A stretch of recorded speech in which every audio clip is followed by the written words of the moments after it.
নমস্কার বন্ধুরা, সবাই কেমন আছো? আশা করি সবাই ভালো আছো। এন্টারটেন বাংলা চ্যানেলে সকল বন্ধুদের জানাই স্বাগত। বড়দেরকে প্রণাম আর ছোটদেরকে অনেক অনেক ভালোবাসা। আজকে আমি আবার নিয়ে চলে এসেছি একটা নতুন ভিডিও। আমার লাস্ট ভিডিওতে তোমাদেরকে দেখিয়েছিলাম শান্তিপুরের শ্রী শ্রী অদ্বৈত আচার্য শ্রীপাঠ। তো বন্ধুরা, আজকে আমি আবার রওনা দিচ্ছি শান্তিপুরের উদ্দেশ্যে। আজকে যাব শান্তিপুরের শ্রী শ্রী গোকুলচাঁদ মন্দির, মধ্যম গোস্বামী বাটি। তো বন্ধুরা, এই মধ্যম গোস্বামী বাটি তোমরা কিভাবে গিয়ে পৌঁছবে, এই মধ্যম গোস্বামী বাটি কখন কখন খোলা থাকে, এই সমস্ত কিছু তথ্য থাকছে এবং এই মধ্যম গোস্বামী বাটির গড়ে ওঠার সংক্ষিপ্ত ইতিহাস থাকছে এই ভিডিওতে। তো বন্ধুরা, ভিডিওটা স্কিপ না করে পুরোটা দেখার অনুরোধ রইল। আর ভিডিওটা দেখে যদি তোমাদের ভালো লেগে থাকে অবশ্যই একটা লাইক, কমেন্ট অ্যান্ড শেয়ার করে দিও। আর যদি চ্যানেলে নতুন হয়ে থাকো তবে চ্যানেলটা সাবস্ক্রাইব করে আমার পাশে থেকো আর আমায় আশীর্বাদ করো। আর যে সকল বন্ধুরা ইতিমধ্যে আমার চ্যানেলটা সাবস্ক্রাইব করে নিয়েছো তাদেরকে অসংখ্য ধন্যবাদ। তো চলো বন্ধুরা, শুরু করা যাক আজকের ভিডিও। দেখো বন্ধুরা, আমি চলে এসেছি শান্তিপুর স্টেশনে। শিয়ালদহ থেকে শান্তিপুর আসার জন্য শান্তিপুর লোকাল ধরলেই তোমরা চলে আসতে পারবে এই শান্তিপুর স্টেশনে। শিয়ালদহ থেকে শান্তিপুরের দূরত্ব হচ্ছে 93 কিলোমিটার। ট্রেনে আসতে সময় লাগবে 2 ঘন্টা 20 মিনিট মতন। শান্তিপুর স্টেশন থেকে 1 নম্বর প্ল্যাটফর্মের দিক থেকে বাইরে বেরিয়ে সামনেই তোমরা পেয়ে যাবে টোটো স্ট্যান্ড। এই হচ্ছে শান্তিপুর জাংশন স্টেশন। স্টেশনটা কিন্তু খুবই সুন্দর দেখতে, অনেকটা মন্দিরের মতন। তো স্টেশনের 1 নম্বর প্ল্যাটফর্মের দিক থেকে বাইরে বেরিয়ে সামনেই তোমরা এই যে এরকম পেয়ে যাবে টোটো স্ট্যান্ড। প্রচুর টোটো এখান থেকে পেয়ে যাবে। টোটোয় উঠে তোমাদেরকে বলতে হবে হাটখোলা গোকুলচাঁদ বাটি যাব। টোটোয় সময় লাগবে 10 মিনিট আর ভাড়া নেবে জনপ্রতি 15 টাকা করে। দেখো বন্ধুরা, আমি চলে এসেছি গোকুলচাঁদ বাটির সামনে। এইদিকে হচ্ছে শান্তিপুর স্টেশন, ওদিক থেকে আমি টোটোয় করে এসে এই জায়গাটায় নামলাম। এখানেও দেখো অনেকগুলো টোটো দাঁড়িয়ে আছে।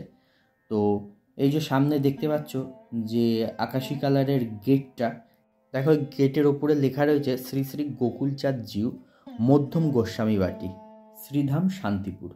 তো এই গেটের এখান থেকেই ঢুকে যেতে হবে। এই যে সোজা রাস্তায় এই যে গলির মতন যে চলে গেছে, দেখো সামনেই দেখতে পাচ্ছ একটা রাসমঞ্চ আছে, ওই যে নীল কালারের যেটা। টোটোগুলো অনেক সময় এখানেও ঢোকে। এই যে যারা টোটো রিজার্ভ করে বেড়াতে আসে এখানে, তাদের দেখো এই টোটোগুলো এইখানে ঢুকে পড়েছে একদম। তো সামনেই দেখতে পাচ্ছ এই যে রাসমঞ্চ, এই পাশ দিয়ে একটুখানি 2-1 পা এগিয়ে এই হচ্ছে অদ্বৈত ভবন।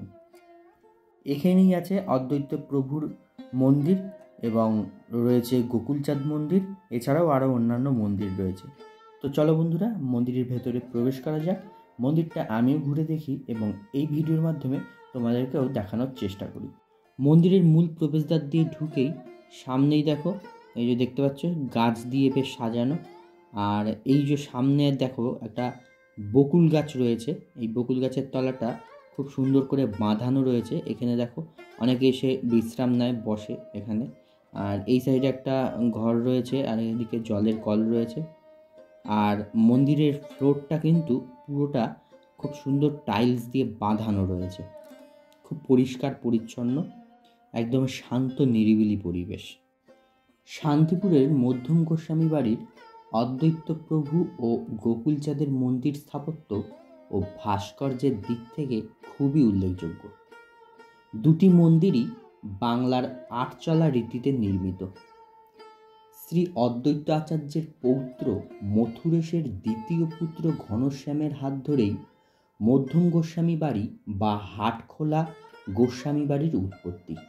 অদ্বৈত প্রভুর মন্দিরটি উঁচু ভিত্তিবেদির উপরে পূর্বমুখে স্থাপিত। গর্ভগৃহের সামনে রয়েছে ত্রিখিলানযুক্ত প্রবেশপথ। মন্দিরের সামনের দেওয়ালে টেরাকোটার অলঙ্কারে অলঙ্কৃত মূর্তিগুলি পৌরাণিক ও সামাজিক। রয়েছে পালকিবাহিত সম্ভ্রান্ত ব্যক্তি, শিকারীর দৃশ্য, বাঘের আক্রমণ। এছাড়াও রয়েছে পৌরাণিক চিত্রের মধ্যে দশাবতার, কৃষ্ণলীলা, বিভিন্ন দৃশ্য রয়েছে, দশভুজা মহিষমর্দিনী।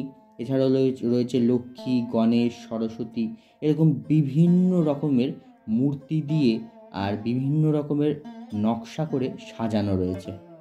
কোনো প্রতিষ্ঠা ফলক না থাকায় মন্দিরটা ঠিক কোন সময় তৈরি সেটা বলা যাচ্ছে না, তবে এটি যে বেশ প্রাচীন একটি মন্দির তাতে কিন্তু কোনো সন্দেহ নেই। মন্দিরটি পশ্চিমবঙ্গ সরকারের কর্তৃক সংরক্ষিত। মন্দিরটির উচ্চতা প্রায় 25 ফুট। গর্ভগৃহের সিংহাসনে অদ্বৈত প্রভু ও তার পত্নী সীতাদেবীর মূর্তি স্থাপিত। তবে মন্দিরটির গর্ভগৃহ কিন্তু এখন বন্ধ রয়েছে, সেই কারণে গর্ভগৃহে থাকা অদ্বৈত প্রভু এবং তার স্ত্রী সীতাদেবীকে তোমাদের আমি দর্শন করাতে পারলাম না।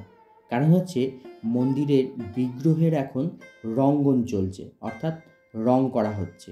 কারণ সামনেই হচ্ছে রথ। এখানকার যে পুরোহিত, ওনাকে আমি জিজ্ঞেস করলাম, তিনি বললেন সামনে রথ যেহেতু, সেই কারণে সেই মন্দিরের গর্ভগৃহের বিগ্রহগুলো রঙ্গন করা হচ্ছে, সেই কারণে মন্দিরের গর্ভগৃহে এখন বিগ্রহ দর্শন করা বন্ধ রয়েছে। তবে এখানে আরও যে মন্দিরগুলো রয়েছে সেই মন্দিরের দেবতাদের দর্শন করা যাবে। দেখো বন্ধুরা, এই হচ্ছে গোকুলচাঁদ মন্দির। গোকুলচাঁদ মন্দিরটি দক্ষিণমুখী এবং এটাও একটি 8 চালার মন্দির। এই গোকুলচাঁদ মন্দিরটি অদ্বৈত প্রভুর মন্দিরের ঠিক উত্তর দিকে অবস্থিত। মন্দিরটি উঁচু ভিত্তি বেদির উপরে প্রতিষ্ঠিত এবং গঠন ও আয়তনে অদ্বৈত প্রভুর মন্দিরের ঠিক অনুরূপ। মন্দিরের গর্ভগৃহের সামনে রয়েছে ত্রিখিলান প্রবেশপথ। তবে এই মন্দিরের দেওয়ালে কিন্তু কোনো রকমের টেরাকোটার কাজ নেই। রয়েছে কিছু পঙ্খের কাজ ও ফুল পাতালতা দিয়ে নকশা করা। জানা যায় এই মন্দিরটি 1740 খ্রিস্টাব্দে প্রতিষ্ঠিত। ঘনশ্যাম গোস্বামীর পুত্র শ্রী রঘুনন্দন গোস্বামী ছিলেন এই বংশের প্রাণপুরুষ। তিনি সুপণ্ডিত ছিলেন। কথিত আছে রঘুনন্দন গুপ্তিপাড়ার শ্রী শ্রী বৃন্দাবনচন্দ্রজিউর সেবায়িত দণ্ডির নিকট বেদান্ত শাস্ত্রাদি অধ্যয়ন করতে যান। পাঠ শেষ করে ফিরে আসার সময় তিনি সেখানকার দুটি বিগ্রহের মধ্যে একটি বিগ্রহ চেয়েছিলেন দণ্ডির কাছে। দণ্ডি তাকে একটি বিগ্রহ নিতে বলেন। যে বিগ্রহটি তিনি এই মন্দিরে নিয়ে আসেন সেইটি হচ্ছে গোকুলচাঁদ বিগ্রহ এবং অপরটি গুপ্তিপাড়ায় যেটি রয়েছে সেটি হচ্ছে কৃষ্ণচন্দ্র বিগ্রহ। এই মন্দিরের গর্ভগৃহে রয়েছে অদ্বৈত প্রভুর অভিষিক্ত এবং ঘনশ্যাম গোস্বামীর প্রতিষ্ঠিত কোষ্ঠী পাথরের রাধা বিনোদন মূর্তি, কাঠের গোকুলচাঁদ মূর্তি, ধাতুময়ী শ্রী রাধিকার মূর্তি ও শালগ্রাম শিলা। এই যে সামনে দেখতে পাচ্ছ তোমরা অপূর্ব সুন্দর গোকুলচাঁদের মূর্তি, আর পাশেই রয়েছেন ধাতুময়ী শ্রী রাধিকা। আর সামনে দেখতে পাচ্ছ এই যে কোষ্ঠী পাথরের তৈরি শ্রী রাধা বিনোদন মূর্তি, আর পাশেই রয়েছে ধাতুময়ী শ্রী রাধিকা। এছাড়াও রয়েছে সামনে গোপালের মূর্তি রয়েছে, আর রয়েছে শালগ্রাম শিলা। এই মন্দিরে নিত্য সেবা পুজো ও ভোগ আরতি হয়। এছাড়াও বিশেষ পূজা যেমন রাস, দোল, ঝুলন ও জন্মাষ্টমীর উৎসব পালিত হয়। গোকুলচাঁদ মন্দিরের বিপরীত দিকেই রয়েছে একটি দালান মন্দির, যেখানে রয়েছেন রামচন্দ্র। তো চলো বন্ধুরা, আমরা এবারে সেই রামচন্দ্রকে দর্শন করি। এই হচ্ছে রামচন্দ্র মন্দিরের দালান।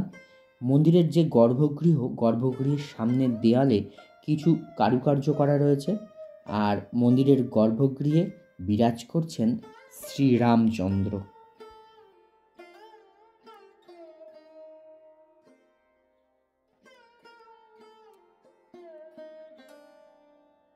এই হচ্ছে শ্রীরামচন্দ্রের বিগ্রহ। এই মন্দিরে শ্রীরামচন্দ্রের বিগ্রহ ছাড়াও গৌরনিতাই, জগন্নাথ, সুভদ্রা, বলরাম এবং আরও অন্যান্য মূর্তি রয়েছে। তবে সেই মূর্তিগুলি এখন রঙ্গন করতে পাঠানো হয়েছে, সেই কারণে সেই সব মূর্তিগুলি আমরা দর্শন করতে পারলাম না। রামচন্দ্রের সামনে রয়েছে একজোড়া কাঠের খড়ম। এই মন্দিরেও কিন্তু রামচন্দ্রের নিত্য সেবা পুজো ও আরতি হয়। শ্রী অদ্বৈত প্রভুর মন্দির আর শ্রী গোকুলচাঁদ মন্দিরের ঠিক মাঝখানেই রয়েছে একটি শিব মন্দির। এই হচ্ছে সেই শিব মন্দির। তো চলো বন্ধুরা, এই শিব মন্দিরের গর্ভগৃহে থাকা বাবা ভোলানাথকে আমরা দর্শন করে নিই। গর্ভগৃহে প্রতিষ্ঠিত রয়েছে কালো পাথরের একটি শিবলিঙ্গ। শিবলিঙ্গের ডান দিকে রয়েছে নন্দী মহারাজের একটি কালো পাথরের মূর্তি, আর বাঁ দিকে রয়েছে শ্রী শ্রী সিদ্ধিদাতা গণেশের মূর্তি, আর রয়েছে ছোট ছোট অনেকগুলো শিবলিঙ্গ। এই মন্দির চত্বরে অদ্বৈত প্রভুর মন্দির, শ্রী গোকুলচাঁদ মন্দির, শ্রী রামচন্দ্রের মন্দির, শিব মন্দির ছাড়াও রয়েছে একটি দুর্গা দালান, যে দুর্গা দালানে প্রতি বছর দুর্গা পুজো হয়। শান্তিপুরে অদ্বৈত আচার্যের বংশধরেদের যে বিগ্রহ বাড়িগুলি রয়েছে তার মধ্যে বড় গোস্বামী বাড়ি এবং এই মধ্যম গোস্বামী বাড়ি, এই দুটি বাড়িতেই একমাত্র দুর্গা পুজো হয়। এই মন্দিরে এইসব পুজো ছাড়াও কিন্তু বিভিন্ন মাঙ্গলিক অনুষ্ঠান হয়, যেমন অন্নপ্রাশন, উপনয়ন, এইসব। তবে এখানে বিবাহ দেয়া হয় না, যেহেতু এটা রাধাকৃষ্ণের মন্দির, সেই কারণে এখানে বিবাহ অনুষ্ঠান হয় না। তবে তোমরা যদি কোনো মাঙ্গলিক অনুষ্ঠান করতে চাও, তবে আমি স্ক্রিনে যে নাম্বারটা দিয়ে দিয়েছি, এই নাম্বারে কিন্তু তোমরা যোগাযোগ করতে পারো এই মন্দির কর্তৃপক্ষের সঙ্গে। এই নাম্বারেই যোগাযোগ করে তোমাদের আগের থেকে জানিয়ে দিতে হবে। আর তোমরা যদি কেউ এই মন্দিরে ভোগ প্রসাদ পেতে চাও, তবেও এই নাম্বারেই তোমরা যোগাযোগ করতে পারো, তবে অন্তত 2 দিন আগে তোমাদের সেটা জানিয়ে দিতে হবে। চলো বন্ধুরা, এবারে তোমাদেরকে জানিয়ে দিই এই মন্দির খোলার সময়। এই মন্দির প্রতিদিন সকাল 5টার থেকে দুপুর 2টো পর্যন্ত খোলা থাকে, এরপর মন্দির বন্ধ হয়ে যায়, আবার খোলা হয় বিকেল 4টেয়, খোলা থাকে রাত্রি 8টা পর্যন্ত। গোকুলচাঁদ মন্দির দর্শন করে 1-2 মিনিটের হাঁটা পথে আমি চলে এলাম শ্রী শ্রী বিজয়কৃষ্ণ গোস্বামী বাটিতে। এই হচ্ছে বিজয়কৃষ্ণ গোস্বামী বাটি। গোকুলচাঁদ মন্দিরের থেকে এই বিজয়কৃষ্ণ গোস্বামী বাটির দূরত্ব হচ্ছে মাত্র 1 থেকে 2 মিনিট পায়ে হেঁটে। তোমরা যদি আসো এই শান্তিপুরের গোকুলচাঁদ মন্দির দর্শন করতে, তবে উপরি পাওনা হিসাবে কিন্তু সদ্গুরু শ্রী শ্রী বিজয়কৃষ্ণ গোস্বামী উদ্যান আর বিজয়কৃষ্ণ গোস্বামী বাটিও কিন্তু দর্শন করে নিতে পারো। এই হচ্ছে মূল প্রবেশদ্বার। ওপরের দিকে দেখো লেখা রয়েছে শ্রী শ্রী শ্যামসুন্দরজিউ শ্রী শ্রী বিজয়কৃষ্ণ গোস্বামী বাটি। তো চলো বন্ধুরা, প্রবেশ করা যাক আর শ্যামসুন্দরজিউকে আমরা দর্শন করে নিই।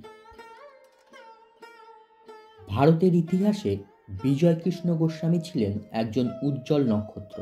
তিনি ছিলেন ব্রাহ্ম সমাজের অন্যতম আচার্য।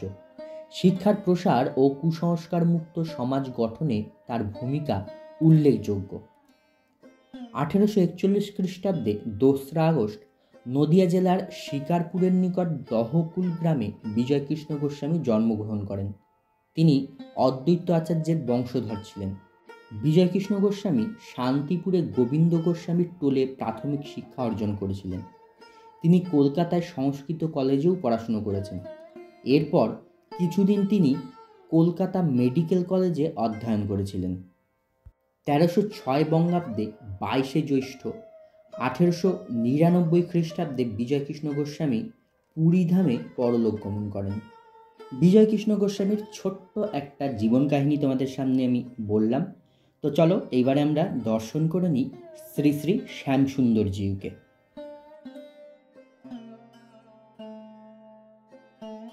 দেখো বন্ধুরা, এই হচ্ছে শ্যামসুন্দরজিউ বিগ্রহ। শ্যামসুন্দরজিউ বিগ্রহটি কোষ্ঠী পাথরের তৈরি, আর তার পাশেই রয়েছে অষ্টধাতুর তৈরি শ্রী শ্রী রাধিকার মূর্তি, আর তার পাশে রয়েছে শ্রী শ্রী বিজয়কৃষ্ণ গোস্বামীর একটি ছবি। এই মন্দিরে শ্যামসুন্দরজিউয়ের নিত্য পূজা অর্চনা হয়, তবে এই মন্দিরে কিন্তু ভোগ প্রসাদের কোনো ব্যবস্থা নেই।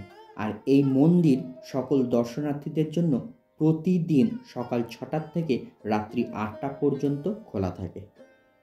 তো বন্ধুরা, শান্তিপুরের এই শ্রী শ্রী গোকুলচাঁদজিউ মধ্যম গোস্বামী বাটি এবং শ্রী শ্রী শ্যামসুন্দরজিউ বিজয়কৃষ্ণ গোস্বামী বাটি তোমাদের কেমন লাগলো অবশ্যই কমেন্ট করে জানিও।